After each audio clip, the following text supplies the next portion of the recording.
rattraper notre retard, relever le défi de l'IA en France et en Europe, entre la Chine et les États-Unis, une troisième voie européenne. Et on va commencer cette partie par le thème l'innovation européenne, chimère ou réalité, l'exemple estonien de l'innovation comme outil de souveraineté. Et nous avons la chance d'avoir aujourd'hui avec nous Rain Epler, député du Parti populaire conservateur estonien, membre de la Commission des Affaires européennes et de la Commission économique à l'Assemblée parlementaire estonienne et ministre de l'Environnement estonienne de 2020 à 2021. Son pays qui m'est cher parce que je suis vice-président du groupe d'amitié France-Estonie. Malgré la taille de son pays, 1,3 million d'habitants, c'est devenu un géant européen du numérique, un des plus gros ratios de start-up par habitant dans le monde, le pays d'origine de Skype. Et donc, comme quoi les Européens ne sont pas voués à être des nains numériques, la preuve par l'exemple avec l'exemple estonien.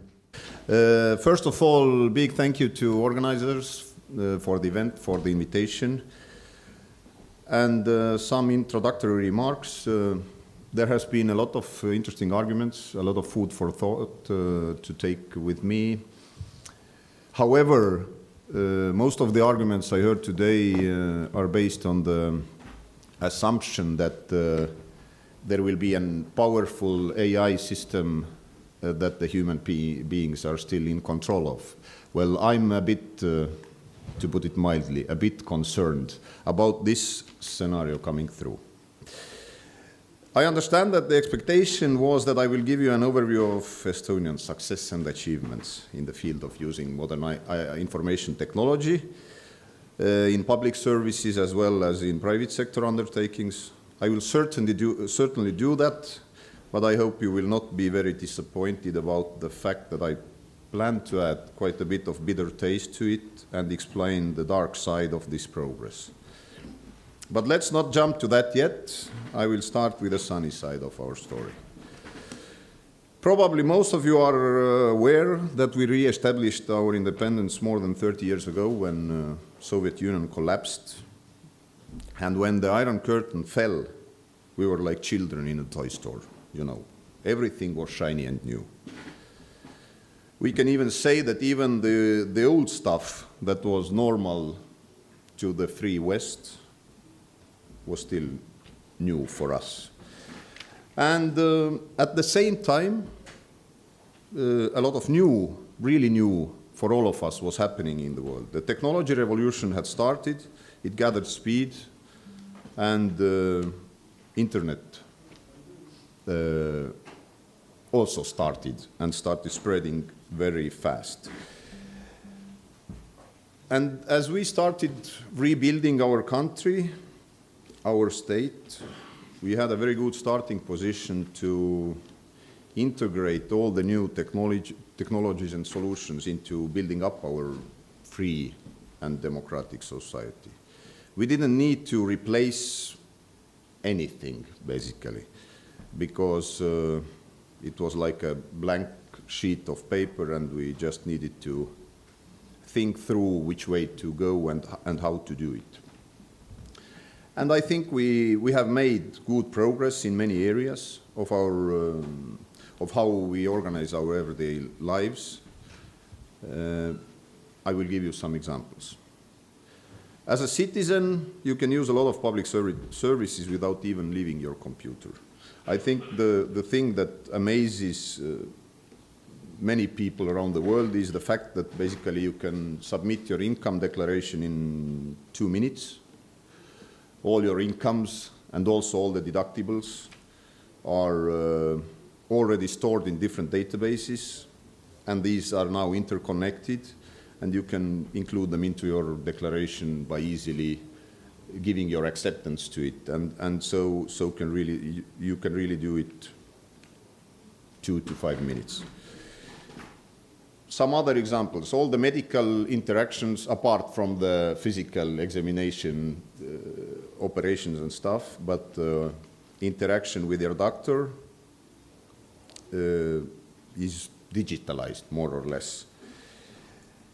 You can sell your vehicle to a neighbor or a complete stranger without visiting any offices. You just sign the contract online, it will be registered in the national database of cars, and your vehicle documents still on paper, and the registration plates will arrive via mail. And there is more, not only the interactions of as a citizen, but as an entrepreneur. You can do all the tax and customs declarations online. And I think the most shocking news or information is that you can establish a new enterprise online.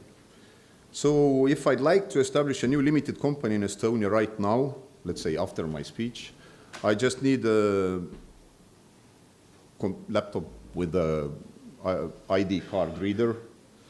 And when I last time established a company, it took a lot of time to think what should be the name of the company. The rest was very fluent. I think 10 minutes and you have a company and you can start your activities right away. And I showed you the ID card. It serves as your identity document, but also as a kind of a digital key to all the services. But in addition to that, and maybe even more importantly, the most important part of these services, a backbone to so-called e-Estonia that was mentioned here, is the technological solution called the X-Road. This is just arbitrary name that has given to it.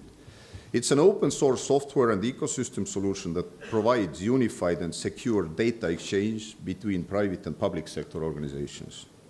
Invisible yet crucial, it allows the nation's various public and private sector e-service information systems to link up and function in harmony. Actually, most of the companies that use some kind of loyalty card have already started using this national ID as a loyalty card. This X-Road connects different information systems that may include a variety of services. It has developed into a tool that can also write to multiple information systems, transmit large data sets, and perform searches across several information systems, and do it simultaneously. And it was designed with growth in mind, so it can be scaled up as new e-services and platforms come online. So as you can see, a lot of our interactions with our state and government, but as well between private individuals and enterprises, has been made very convenient. No standing in the lines of offices, no tête-à-tête interactions with bureaucrats who can sometimes be in a bad mood. Very comfy. But in my opinion, this is exactly where the devil hides. And now I reach to the darker side of my speech, the bitter fruits of our technological progress. All these services have helped, and maybe not knowingly and on purpose, but they still have helped convincing our people that, like all the services are convenient, efficient, and speedy, so should be our democracy and ruling our country. And this has driven us to a major threat to our freedoms, the e-elections. Because, in my opinion, actually speed and convenience are not maybe the most important characteristics of democracy. You shouldn't do things too fast, maybe. You should have time to think. And instead, we should stand for the transparency and honesty of the elections, and we should see that we do not rush, or a small part of the society doesn't rush so fast that a big part of society is not able to catch up, and then we tear it apart. And we can see it all over the world, and also in Europe, that this division between different groups of society are big. And the main argument behind using the e-elections has been convenience. You can make your choice without leaving your computer, is their slogan. But since the day e-voting was introduced, we have had one party winning all the elections. Of course, the ones who established the e-elections. And one can now say that they maybe not win because of the tool, but they are just popular. Let me doubt. I give you some reasons. The proportions of the results between the parties' popularity, between the traditional voting, which still exists, and e-voting results are so different that it is very unlikely that just the difference in a way of giving your vote can explain all of it. In case of e-voting, there is actually no control of the identity of the person who gives their vote. It is just the control of the existence of working ID cards. But no one knows actually who sits behind the screen. And unlike the paper votes in e-voting, we do not have any transparency and controllability. There is no way to recount the votes in case of protests. We just need to trust the results the black box gives us. And just a week or two ago, the head of our national court said that voting shouldn't just be based on trust, but it should be controllable. So let us see where it develops. And we are the only democratic country who has started using e-voting in national elections. There are several countries who have discussed it, tried it on a local, municipal level, but reached to the conclusion that it's not transparent and trustworthy enough, so it can't be used. And ironically enough, quite recently Russia started using it, and their dictator Putin has praised this system. And if someone asked me, I would try to convince them not to use e-voting. I think it's not too much to ask for citizens to go out on election day and use their right to cast the vote on paper. And now for the final part, I will take a step to even darker side of this progress, I would say. I will give you my opinion about the AI rise. If you take a second to think about the very realistic outlook that an AI system will take over running our wonderful e-services in Estonia, including the e-voting system, then I'm sure you will see the dangers of it. And in my opinion, there is real and present threat that comes from the outlook that we will soon have an actual AI system that will take the steering wheel from the humankind. Despite the recent outcries from the scientists, practitioners, and thinkers who have worked in AI field and have done it for years, and they say that we should actually stop immediately, at least pause it for a half a year or a year until we think about the regulations around it or how we continue. This hasn't gathered enough public attention. And at the time when huge amounts of money is poured into AI systems development, these voices that raise concerns are not loud enough. And in this AI development race, I feel that humankind has chosen the path that it has always chosen. It's the path of competition. And everyone who participates hopes that who will get to the results first will beat everyone else. But here we are talking about a very different elephant in the room. Even the nuclear arms race, as dangerous as it was, had still human being in control of what's going on. But now it may happen that no matter which of the countries wins, be it USA or China or someone else, will actually lose everything at the moment of the win.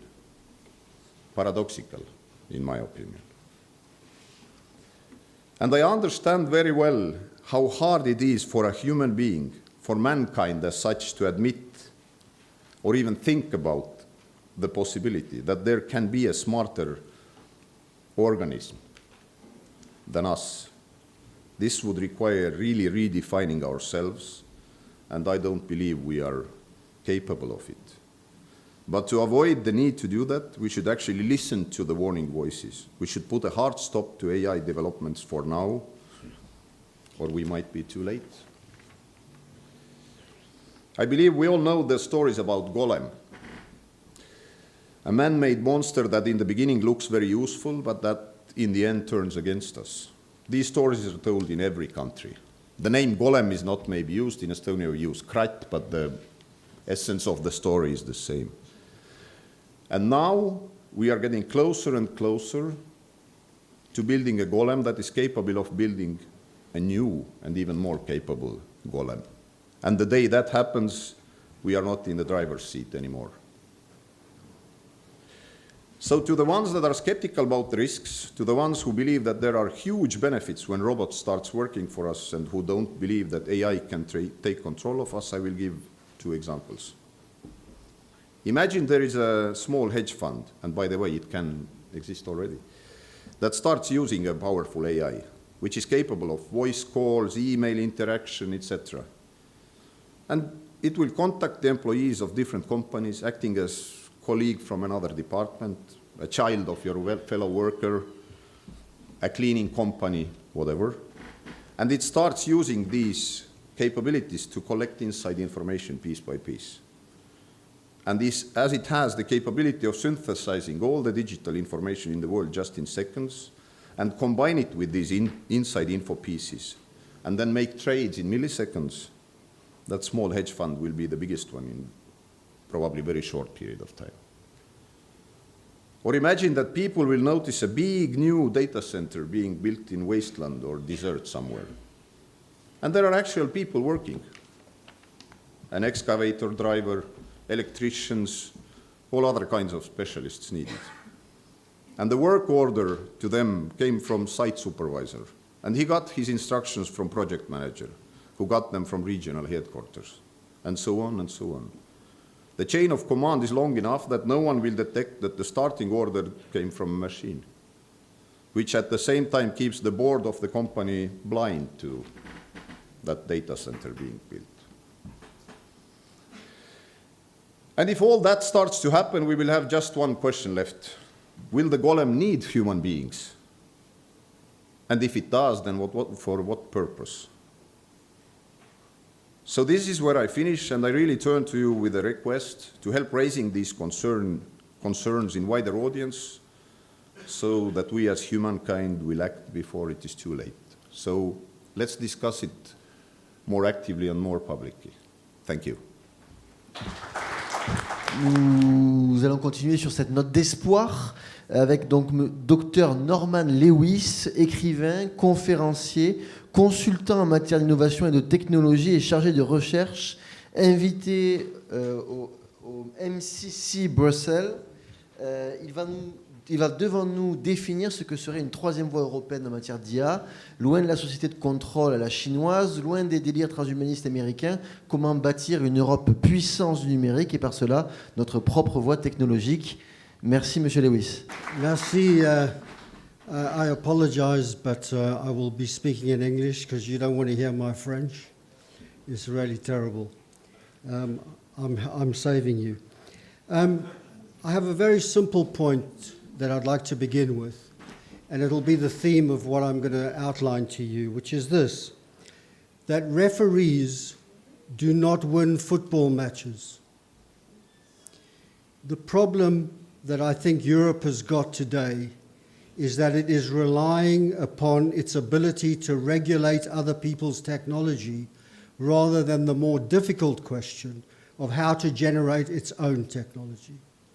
And I think this is a really big, big problem because in reality, Europe has already lost the battle over the infrastructure of the internet. It has lost the battle over cloud computing. It has lost the battle over data centers, about where these are located and who controls them. We have already lost that battle because that is completely dominated today by America and by China, and mostly by America. We have the Brussels effect, which everybody thinks is a great strength of the European Union, that because of it can control access into the single market, it can dictate to players as to how they should regulate, how they should store their data, privacy, all these regulations that they've brought in. you must ask yourself a question. Why is there no discussion about a Washington effect or a Beijing effect?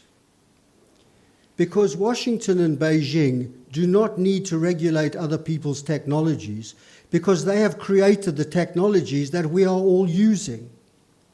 So what this is really an expression of is weakness, not strength. Because unless you can play in that space, unless you can compete, you are the one who is going to regulate outcomes. You're not going to create outcomes. We have to create outcomes if we want to take our place between China and the USA. That is the message. Referees do not win football matches. Teams do. Skills, strategy, capital, all these things are really critical if we're going to get anywhere. We have to develop a culture of innovation in Europe. And it's a remarkable thing to me that if you think about it, Europe has 20% more software engineers than the United States. We have a fantastic tradition historically of innovation, of technological advance, of the home of the Enlightenment, of everything that was wonderful about human progress and tech came from Europe. We have fantastic universities.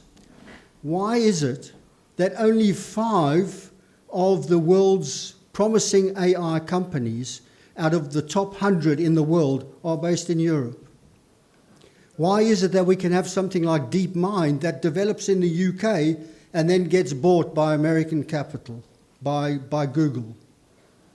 Why is it that European startups with the skills that we have end up having to go abroad to raise money in order to survive, in order to become the equivalent of the American giants? I want to give you just a couple of figures just to draw out what I'm really talking about. You talk about R&D. Well, the sad fact is that the amount of money that the European government, the EU governments put into R&D, I think a couple of years ago, the latest figure was something like 109 billion euros. Now, that might sound like a lot of money, but when you look at the top 7 tech companies in the world, they put in something like 200 billion. Companies, not governments, companies. You compare that, compare the scale. Compare, for example, the fact that the combined market capitalization of the top 7 big tech companies in the world today, Facebook, Amazon, Alphabet, which is Google, Tesla, Microsoft, Apple, Netscape, stands at about $8 trillion. That is the equivalent of Germany, France, and Spain's GDP combined. That's what we're talking about here. That's the scale of what I'm trying to get across to you, that you cannot compete with that by regulating what people can do and what they can't do with their technology. You have to create your own big tech companies.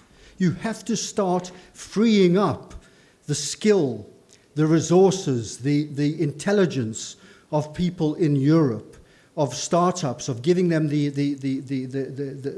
kickstart that they're going to need to become competitors in this space. They have to create something new, not copy what already exists, which is precisely the problem. Because when you are regulating, as the EU is doing, you're assuming that the market will be the market tomorrow will be the market today. Because you can't regulate what you don't yet understand or doesn't yet exist. Regulation is always playing catch-up. And if you're assuming, through your regulation, that tomorrow's market is going to be the same as today, then you're missing the point altogether. Because tomorrow's market is going to be dictated to by innovative people who are going to come up with new ideas and new technologies that we haven't even thought of yet, that will really disrupt everybody and pull the rug from everybody's feet. And this is where I have to take exception and disagreement with quite a lot of what I've heard here today by my fellow speakers. I don't think the EU's Artificial Intelligence Act is anything to celebrate. I think it's a real problem because it is going to become a real barrier to the development of AI in Europe. And let me explain why.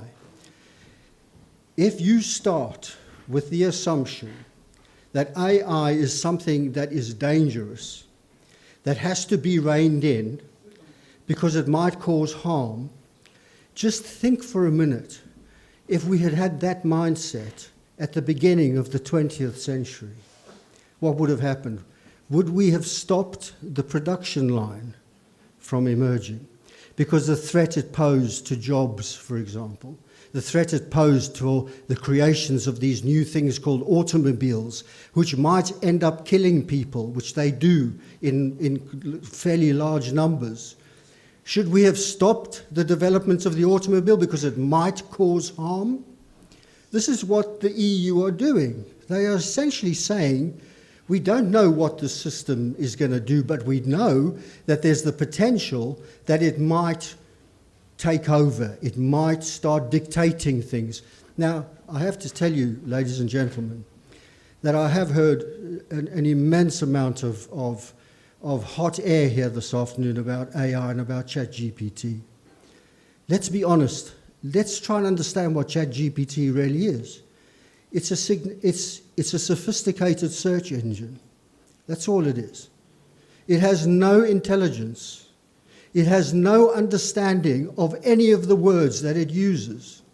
It is simply being prompted by an algorithm because of its ability to compute and process so much data to work out what's the probability that the next word in this context should be this. It does not understand a thing that it's producing. It has no self-consciousness. It has no ego. It has no spirit. It's a search engine. Exercise tonight when you go home from this meeting. Type into ChatGPT, can a woman have a penis? You know what you get? You get back an answer that says, biologically, no, a woman cannot have a penis.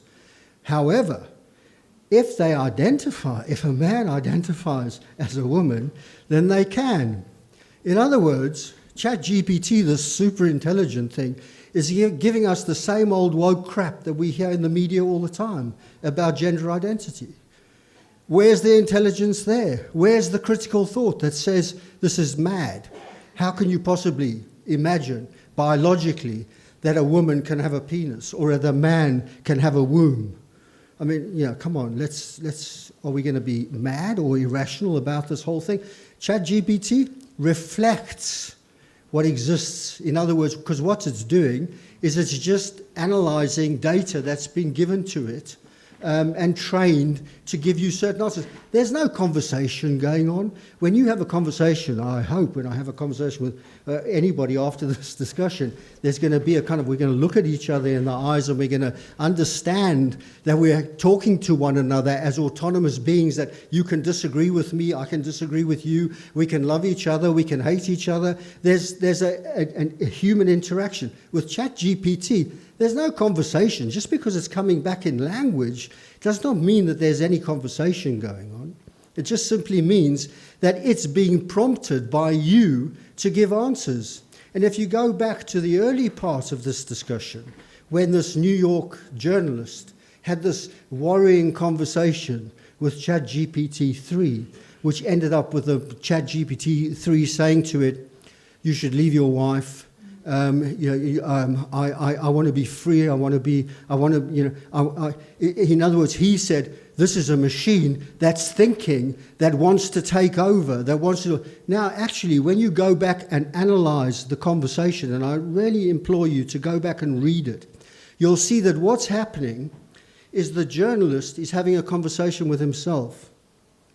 He's prompting it to give it information, to give back answers that he's worried about. He's worried that this so-called intelligent thing is going to take over. So he's prompting the discussion to lead it, for it to call upon all the data that it has about this to repeat to him what he's expecting. And then surprise, surprise, he says, oh my God, look at this thing. It's independent. It's thinking for itself. No, it's not. You're thinking. If it's got a soul, it's reflecting your soul. If you think it's going to take over, it's because you think machines are going to take over. If you think that this is intelligent, then I'd say two things to you. One, you don't understand human intelligence. Or two, you don't think much of human intelligence. And that's what we have, is human intelligence. That's what is so wonderful about, for me, AI is to be welcomed. It is a remarkable piece of technology as an expression of human ingenuity, as an expression of something that will transform things in the future. And I certainly look forward to that. I use ChatGPT a lot now because it helps me with my research. I don't trust everything it says, I go and check it. But it's phenomenally good at giving me back search results that cuts my time in getting to the answers that I need to find. This brings me to my final point, and it's this.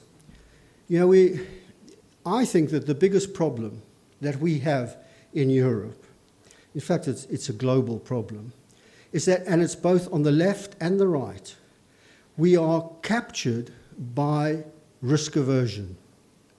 We are captured by the precautionary principle, which is simply, and that's what the EU enshrines in every piece of legislation that it pumps out, and boy, does it pump out legislation.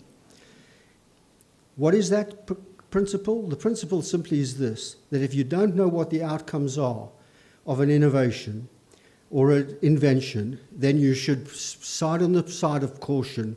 Don't either stop it, like GM foods, for example, or put so many rules in place in order to ensure that no harm can come from this. Now, if you think about that for a minute, think about that for a sec. You know, we would never have got down from the trees and stood on our hind legs if that's the principle that had governed our consciousness. We would never have ventured out into the world.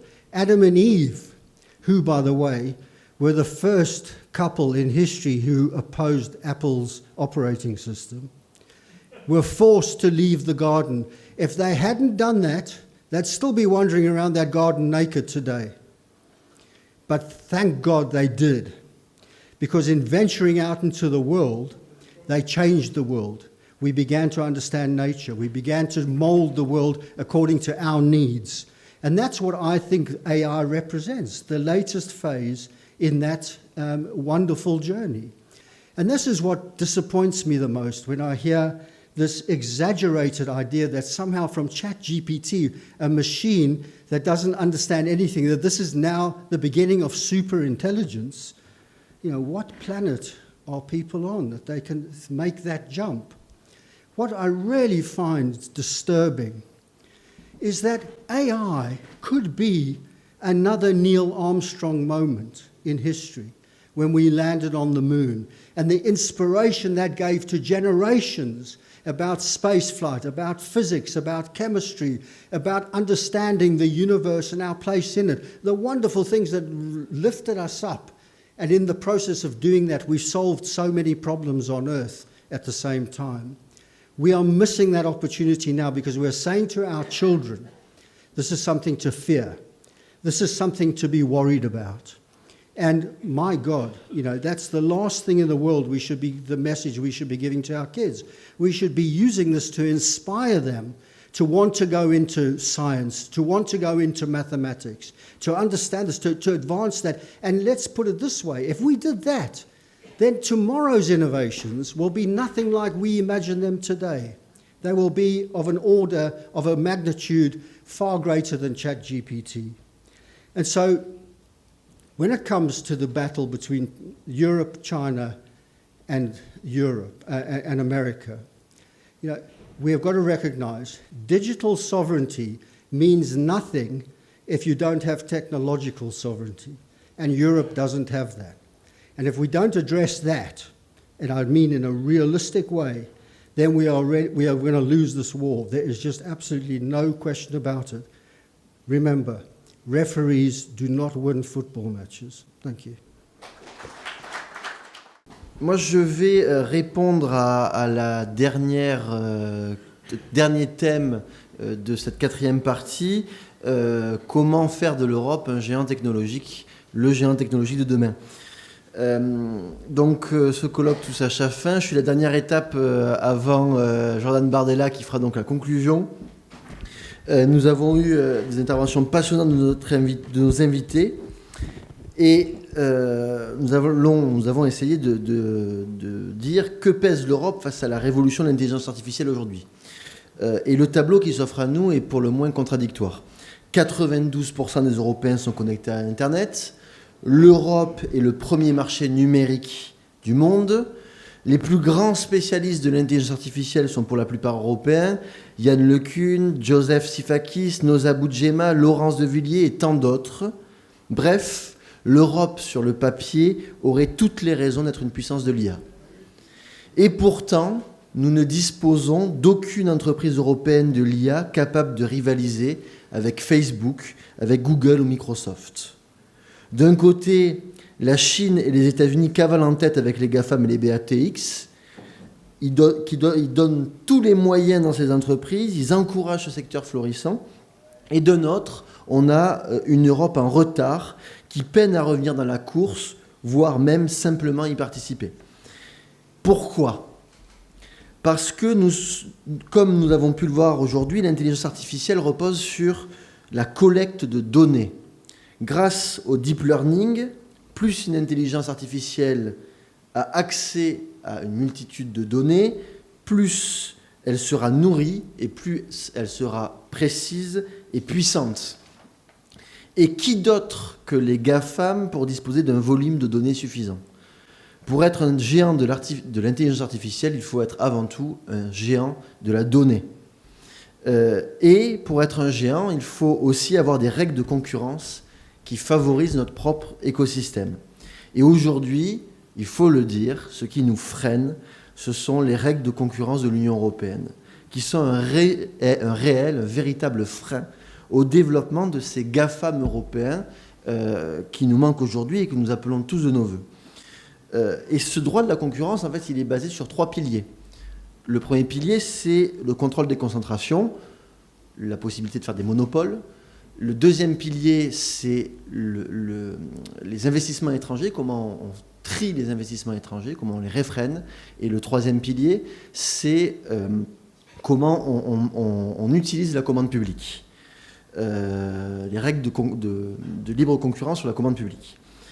Donc la première règle européenne à revoir, c'est celle du contrôle des concentrations.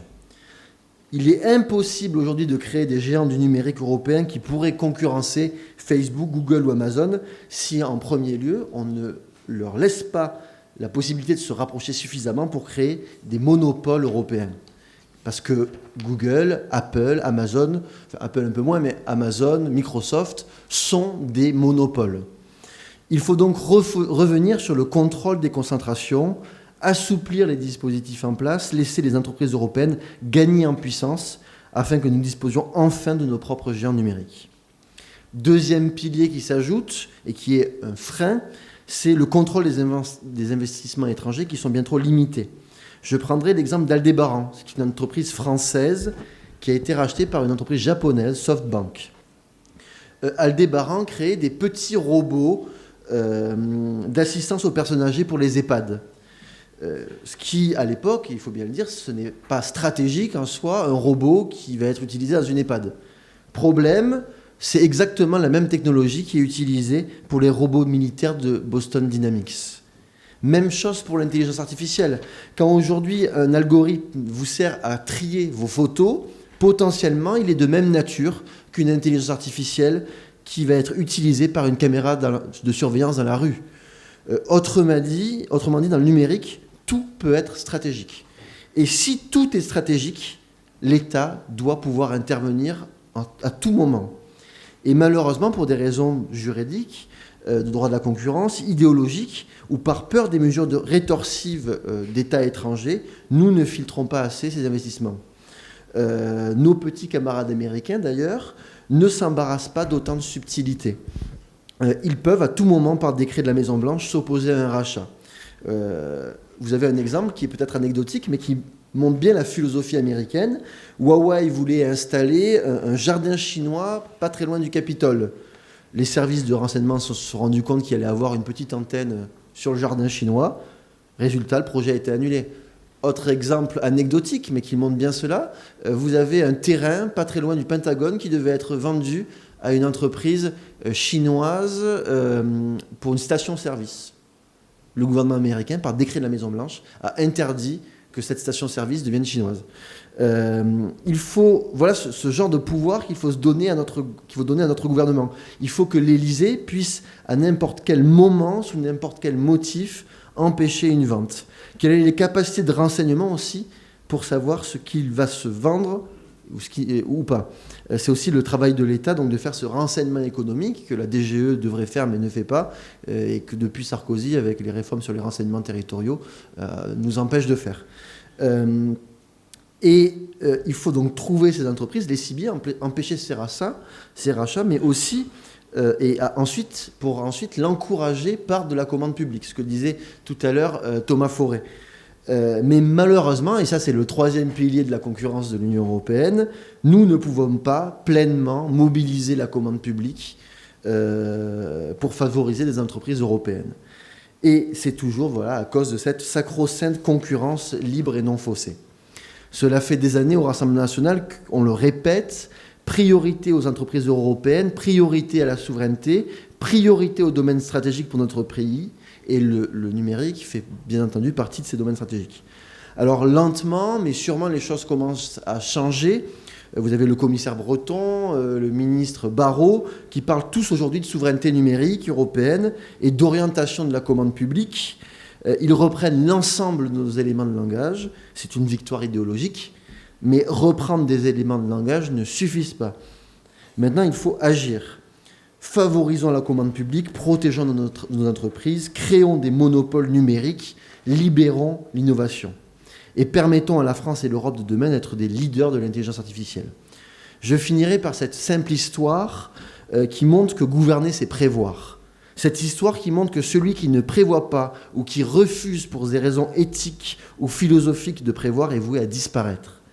Au XVIe siècle, les Chinois disposaient d'une flotte immense et très avancés technologiquement, qui leur auraient probablement permis de conquérir l'océan Indien et d'asseoir leur puissance aux quatre coins du globe. Pourtant, un siècle plus tard, pour des raisons éthiques et philosophiques, ils ont brûlé cette magnifique flotte de bateaux trésors. S'en suivirent, M. Ray en a parlé tout à l'heure, la domination européenne sur la Chine, les guerres de l'opium, le sac du palais d'été. Et si les Chinois n'avaient pas brûlé leur flotte, ils auraient peut-être pu résister. Rater ce rendez-vous technologique ou le refuser pour des raisons éthiques, c'est accepter de devenir demain une colonie numérique américaine ou chinoise. Nous sommes à un point crucial de notre histoire. Allons-nous manquer de vision et rater le coche, ou allons-nous nous adapter et tracer notre propre voie face à l'intelligence artificielle ? Au Rassemblement national, nous employons quotidiennement, que ce soit à l'Assemblée, dans mon groupe d'études que je dirige, ou au Parlement européen, à faire de la France et de l'Europe une puissance de premier rang de l'intelligence artificielle. La tâche est immense, mais nous répondrons toujours présents.